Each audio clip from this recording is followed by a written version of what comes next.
welcome back to my channel Bayangan Hitam Official.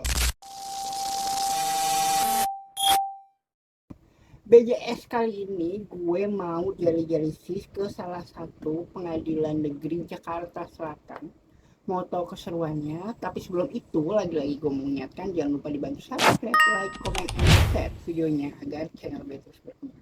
Ikuti terus kegiatan gue hari ini. BJS Bayangan Jali-Jali.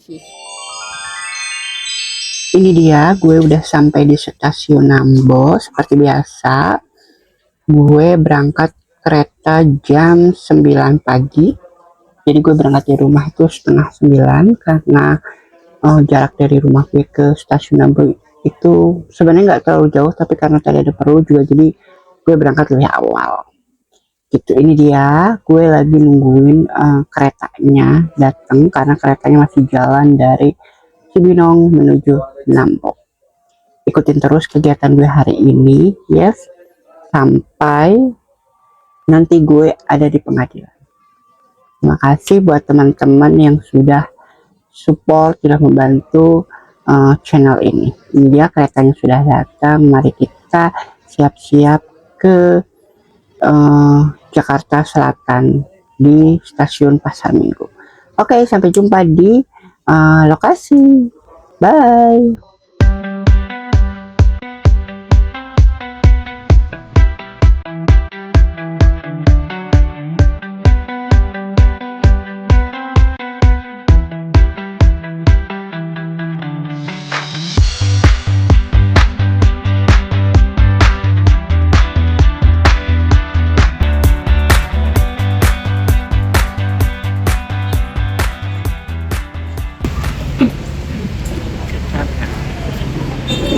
Kita tunggu dulu di sini ya.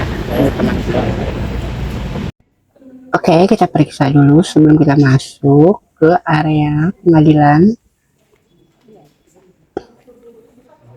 Ini dia, gue sedang jalan-jalan dulu melihat-lihat situasi yang ada di sini karena tim PH-nya belum datang.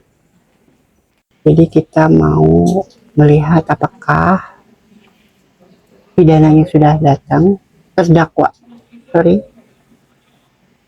apakah terdakwanya sudah datang itu, dan kita lihat-lihat situasi ruangan yang bakal nanti kita sidang perkara Laras. Oke. Jadi kasus Laras Fariza ini tuh, kalau teman-teman belum tahu, waktu demo besar-besaran di Jakarta yang menewaskan salah satu ojek online, Afan Kurniawan, meninggal di lokasi setempat. Jadi Laras ini tuh memberikan kritik terhadap aparatur negara itu melalui postingan dan lain-lain. Nah, ini dia ruang sidangnya, sudah mau dimulai.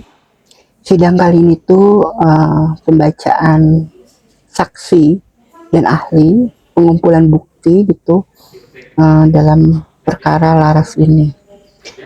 Aku melihat sebagai warga sipil yang bersuara melalui media sosial untuk menyuarakan aspirasi kritikan terhadap aparatur negara. Melihat kasus ini tuh aku menjadi takut sebenarnya, kayak berkritik terlalu besar terhadap hal-hal yang sebenarnya penting untuk kita terus suarakan gitu ya.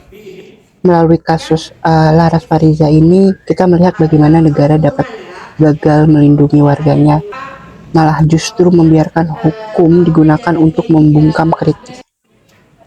Jadi aku kayak oke, ikutin. Nah, dalam perihal ini aku hadir di sini, datang ke sini tuh untuk ikut support dan membantu dalam penanganan PH dan tim PH, bagaimana situasi pengumpulan bukti serta ahli dalam kasus ini, serta proses ini berjalan, apa pandangan publik dalam melihat kasus yang terjadi pada Laras.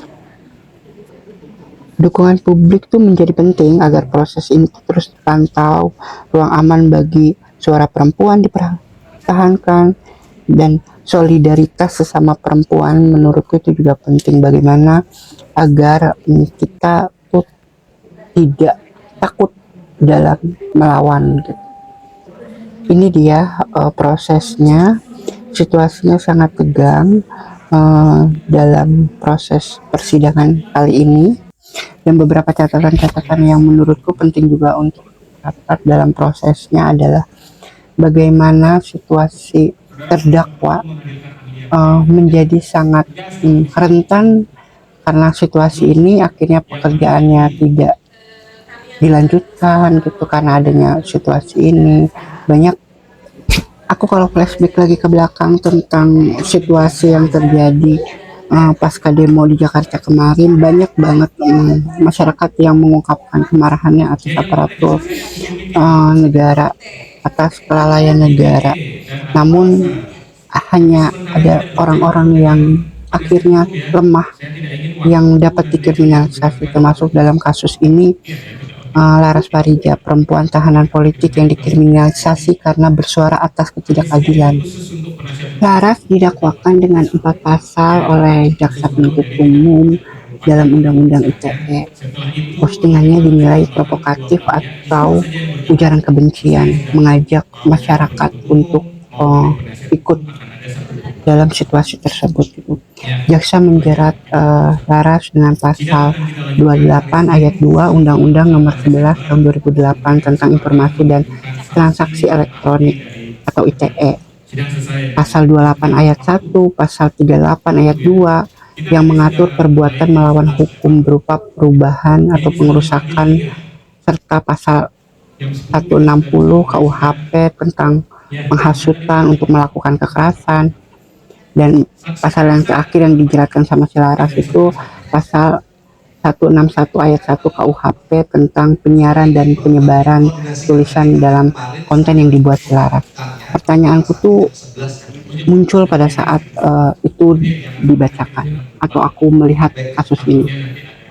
Ujaran kebencian, sebesar apa nama Laras dalam industri atau dalam masyarakat umum gitu, yang mampu mengajak, menyuarakan orang-orang untuk melakukan apa yang si Laras sampaikan.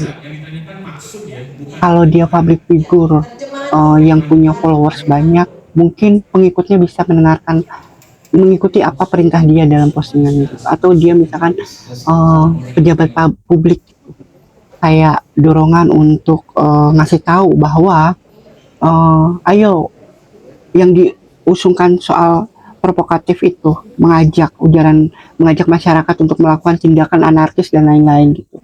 Mungkin itu masuk akal. Ini Laras ini bukan siapa-siapa, hanya perempuan yang menyampaikan perasaannya, kritikannya terhadap aparatur negara dalam situasi demo kemarin. Itu kayak aku masih bertanya-tanya gitu. Sebesar apa pengaruhnya Laras sampai bisa dianggap, sampai bisa membuat provokatif dan mengajak masyarakat lainnya untuk melakukan tindakan anarkis itu. Itu yang sampai detik ini aku dalam persidangan tentunya yang aku pikirkan. Di kasus Laras ini aku banyak belajar tentang situasi aku sebagai content creator, begitu pentingnya menggunakan sosial media yang bijak dan memberikan informasi yang tepat. Alih-alih bersuara malah dibungkam dan dikriminalisasi seperti Laras Pariji. Gunakanlah media sosial yang bijak buat teman-teman.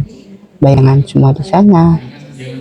Mari kita dengarkan tanggapan dari terdakwa Laras Pariji. Karena kalau misalnya mereka dari awal sampai akhir sudah berdosa, seharusnya nih hari ini sudah banyak perubahan tentang aku, dan juga seharusnya Mbak Putri akan akan mendengar aku pada hari ini.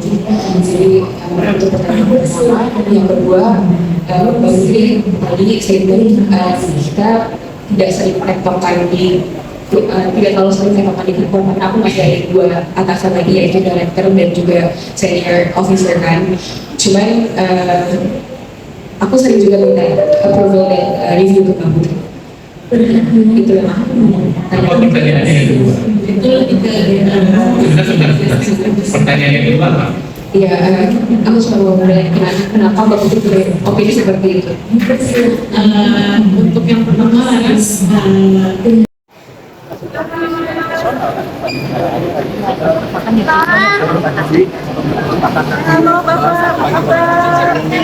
Kita sedikit dari reformasi Polri dapat rekomendasi untuk dibebaskan gimana Mbak? Terima kasih untuk rekomendasinya. Sekali lagi saya ingin mengucapkan juga semoga teman-teman yang lain mendapatkan respon yang sama, karena suara kami lagi-lagi berasal dari hati nurani kami, dan juga kami menjunjung tinggi rasa gotong royong sebagai rakyat Indonesia dan pemuda Indonesia juga. Jadi harusnya dari awal suara kami tidak dikriminalisasi.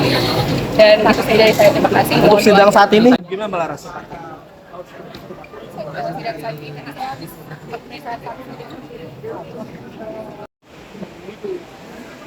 Aku lagi istirahat, hujan besar banget.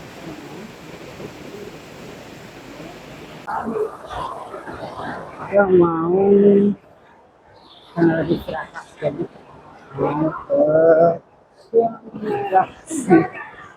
mana? Oke.